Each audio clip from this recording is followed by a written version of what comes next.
comments. Thank you so much. It is now my honor to introduce tonight's second student speaker, Jonathan Tyler Gilmore.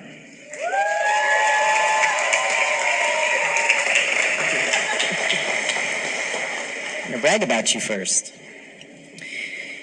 A U.S. Marine Corps veteran, Tyler is the Director of Operations for the Associated Students of Whatcom Community College. He is a member of Whatcom Community College's Honors Program, as well as Phi Theta Kappa, the National Honor Society for two-year colleges. Tyler won the Academic Achievement and Excellence Award in Communication Studies in 2015. Today, he earns his associate's degree with honors. Tyler will transfer to Cornell University to pursue a degree in communications. He plans to pursue a master's degree in written, oral, and visual communication, and to eventually work in corporate communications. In recognition of his service to the campus community and his ability to overcome obstacles, Tyler was invited to one of 5 statewide recipients and selected as the 2016 Transforming Lives Award from the Washington State Association of College Trustees, which recognizes students who have overcome significant barriers to achieve their higher education goals and celebrates how two-year colleges help to transform lives through education. His determination to succeed illustrates the importance of access to higher education. Please join me in giving a warm welcome and round of applause for Jonathan Tyler Gilmore.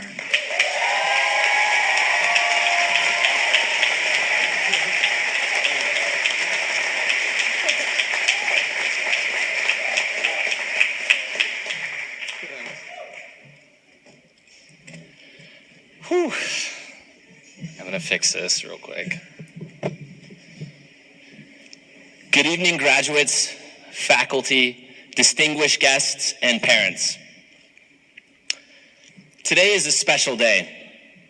It's a celebration, it's a reflection, but let us not forget that it is also another day to learn.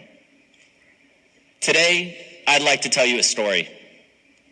I think many people share similar stories, but I think too often it's forgotten.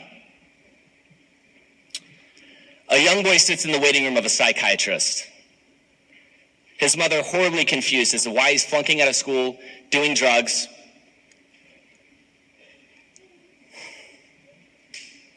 The young boy is terrified. He thinks he's a failure. The furthest ledge his mind travels to is the one where a gun is placed in the closet underneath the stairs of his conservative home, where all his problems could be solved by a simple act he's contemplated 1,000 times. His name is called. What's been going on lately? The psychiatrist asks. I don't know. I've been kicked out of school. I don't get along with my mom, and I'm pretty sure I'm gay. Says the psychiatrist with a peculiar tone. Clearly, a connection was made related to the boy's behavior. What does your mom think about it, you being gay? Well, she's kicked me out a couple times, and I can't tell her that I am, and you can't tell her. I've tried everything. I've prayed. I've talked to pastors. I just can't stop these thoughts. You see, says the psychiatrist, sexuality is on a spectrum, and nobody fits neatly on it. Everyone is different. This was so important to the boy because this was the first time in his small town of Middleton, Idaho, that he was told his sexuality was not an abomination and it wasn't a disorder. I'd like to tell you that the next 3 years of high school was easy for him, but it wasn't.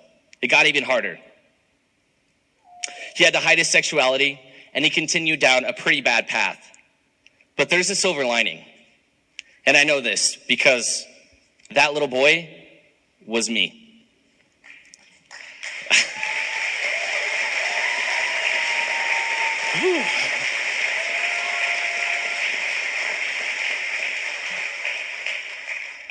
I joined the Marine Corps in 2010 to become a man, to become somebody that was proud and had something to be proud of. And this decision led me to where I'm at today. You know, it's funny when you start to travel the world. You realize that all the memories you made in high school, all the embarrassment, and for some, the best times of your life are trivial in comparison to the beauty and awe this world has to offer you. You start to question your beliefs. You start to discover yourself. I came out in 2013, soon after the ban was lifted on gays and lesbians serving in the military. It was terrifying. My knees would shake every time I had to tell another coworker that I was gay. And you know, some people may say that I didn't have to. I could have just kept it to myself, but I didn't do it just for me. I did it for the thousands and thousands of other gay Marines struggling to live, struggling to come out. I did it for them too. Thank you.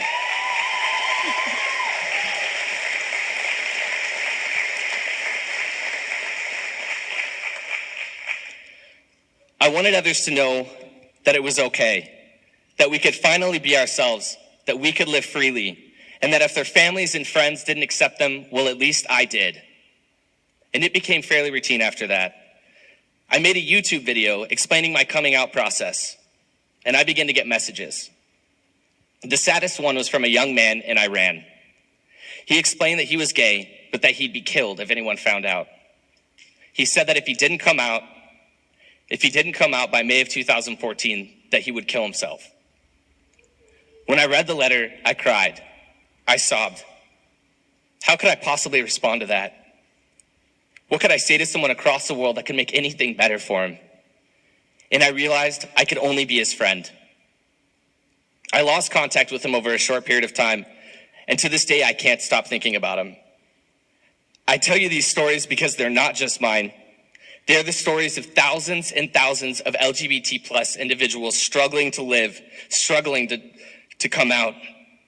I tell you this because it's up to us, the recent graduates, to go forth and learn and to dive deep into our understandings of this world.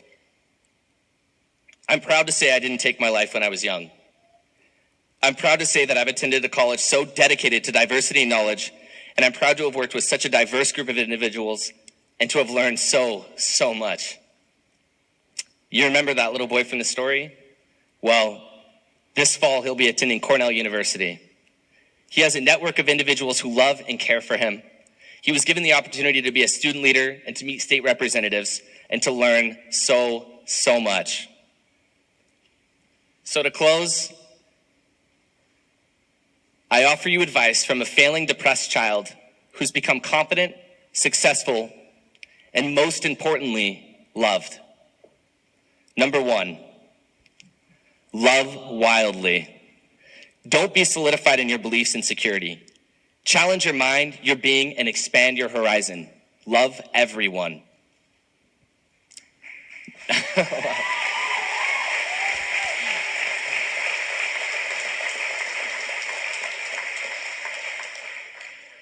Number 2, jump. You know that cliff you're scared of. That person you never talked to, that date you didn't go on, that trip you didn't take, jump. Take the chance. Go to that party, that country, go to that class. Number 3, fight viciously.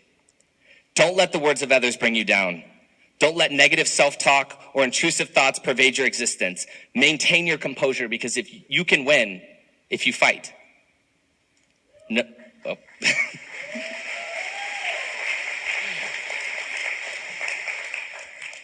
Number 4, lift heavy. Lift each other up. Lift yourself up. Encourage your colleagues, celebrate in their achievements, as I'm certain they will cherish yours. Number 5, demand. Demand that you get what you want. Demand that others treat you with respect, and demand yourself to work hard. Number 6, remain humble. Never allow yourself to believe you are better than your neighbor. Enjoy your success while remembering the many individuals that helped you along the way. Number 7, finally, and although this may sound very counterintuitive to everything we learn, but stop thinking so much. Stop thinking about the negatives, stop thinking about the what ifs, the I can'ts. Throw yourself out there because if you believe in your goal, the rest will follow. Thank you.